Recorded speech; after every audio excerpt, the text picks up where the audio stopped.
everyone, and welcome to a brand new video. Today we have a new mysterious case. We've kind of talked about this case in other cases that we have done, which you will remember when I mention them later. As you can see by the title, we'll talk about the very mysterious CECIL Hotel, to which I went when I was in Los Angeles with Holly. I don't know if you remember. If you haven't seen that vlog, I'll leave it on the description. We went to investigate and some odd things happened. But before I start, don't forget to follow me on my social media. You know I have a billion social media accounts. Subscribe to this channel and activate the notification bell so it lets you know when I upload a new video. And now, without anything else to say, let's begin with this hotel mysteries.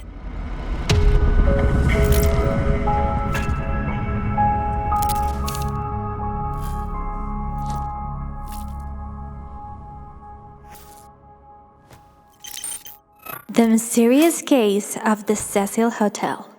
Well, this hotel is built right in downtown Los Angeles, namely right in the middle of the city. More specifically on the 640 South Main Street from this city.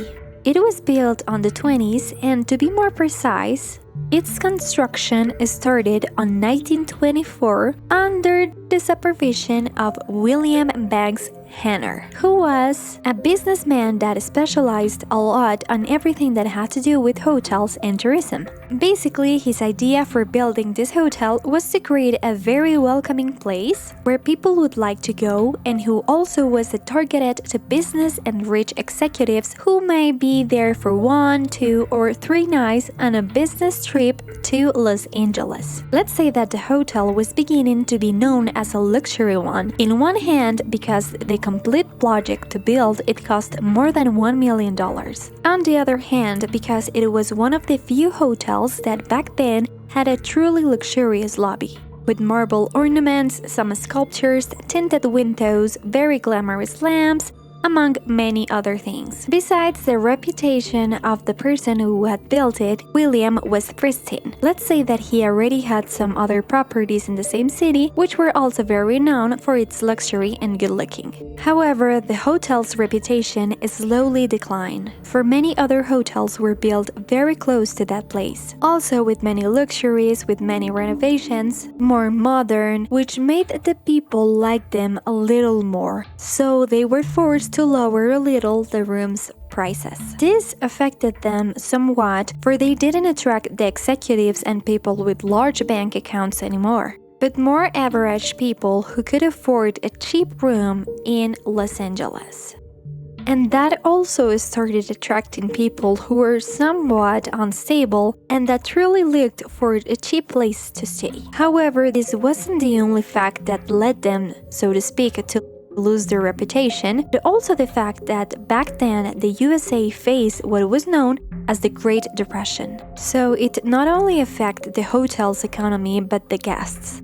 There were 600 rooms that were rarely occupied, or if they were occupied, it was by people with few values, that didn't respect the place, that had certain problems, and it specifically became a place where many people affected by the Great Depression went to. They had bad energy, were depressed, wanted to kill themselves, among many other things. But we will talk about the specific events later. Let's say that after many years, they tried to renovate it in 2007, but their reputation didn't get better because of the same events that happened in that place, which gave it not only the reputation of a lower class hotel, but also of a haunted one, with weird things that happened there. I'm going to tell you about the odd things that happened in the CECIL Hotel and why it became this place specifically. First, we have to understand that from the beginning, the place where the hotel was built was cursed. In this place many years ago lived a man called Aleister Crowley. This man was an occultist who called himself Beast 666, namely as the demon. Obviously, because he lived there, he performed many occult dark magic rites and many improper things, like summoning spirits and negative energy, which was inconvenient for the place. This was known many years later when things started happening in the hotel and they understood the place was cursed, and very particular things started happening after the hotel was built. The first of them, it's said that have happened on November 19 of 1931, shortly after the hotel was opened to the public. It seems like the Los Angeles Police Department back then started looking for a man of about 46 years called W.K. Norton.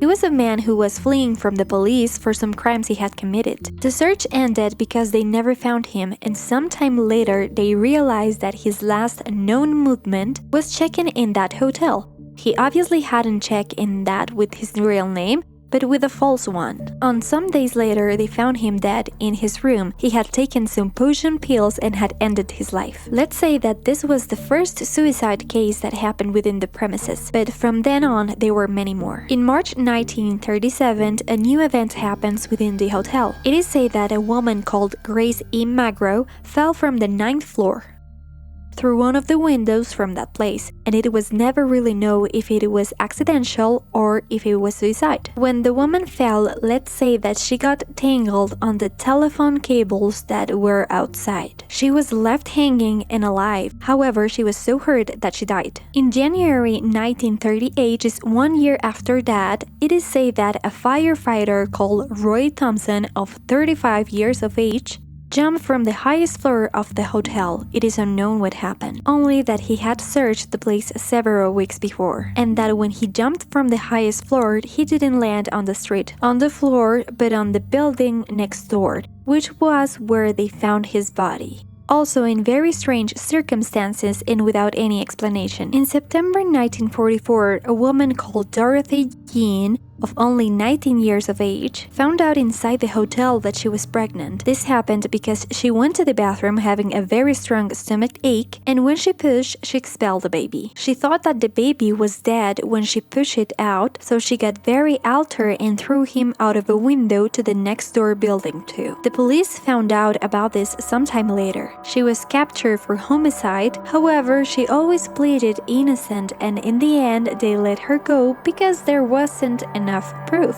Also a very strange matter. Here's when we tied one of the most famous cases, not only in history, but also in the channel, which you've liked it a lot. I think it was like the second or third case I filmed for this channel, which was the Black Dahlias. According to what they tell, Elizabeth Short, which is the complete story, I'll leave the link if you want to know the complete story of this girl. In 1947, she was found mutilated and dismembered in a very close place to the CECIL's hotel. What's curious is that the people say that just the night before she had checked in to the hotel, and it seems like at some point she had been hired as a model for some pictures for the hotel image. Also, as I've told you, after the Great Depression, many people with depression issues checked in, and many of them jumped off the hotel room's windows. Among them was Helen Gurn, who was 15 years old and decided to jump off the window from her room off the 7th floor, and Julia Moore, who jumped off the window from her room on the 11th floor on February 11, 1962. And there's another case which is quite popular, and that has been very renowned in the hotel, which was the suicide of a woman called Pauline Auton. This woman was 27 years old, and it seems like back then she had argued with her husband. The man was obviously very upset after the argument and said, "That's it, I'm leaving." And he decided to eat dinner out. All this while his wife stayed inside the hotel, and then in a desperation attack, it's unknown what happened, but she decided to jump off one of the room's windows. The incredible thing here is that in that moment, a 65-year-old woman was walking on the street, Pauline fell on top of her, and both of them died instantly. Also, on the other hand, there's a crime that was actually committed inside the hotel against a woman called Goldie Osgold.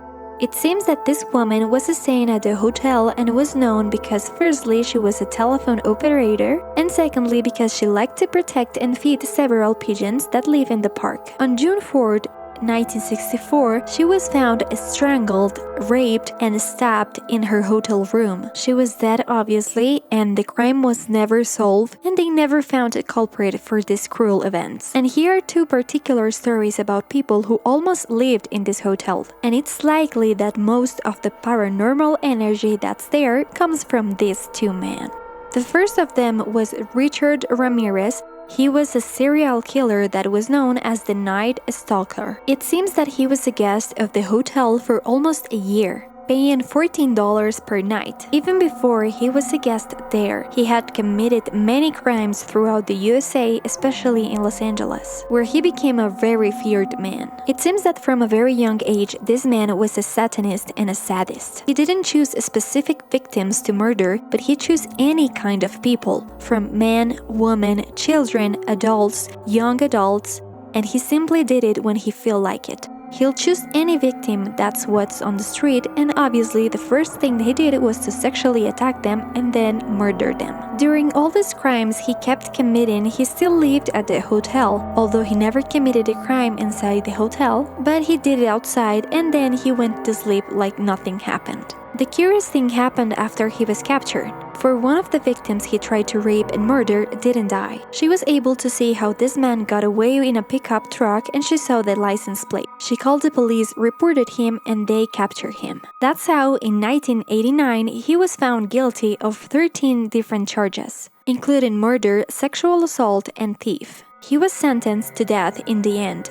However, it seems that his sentence was changed, for he ended up being in jail just 23 years, after which he died of lymphoma in jail in 2013.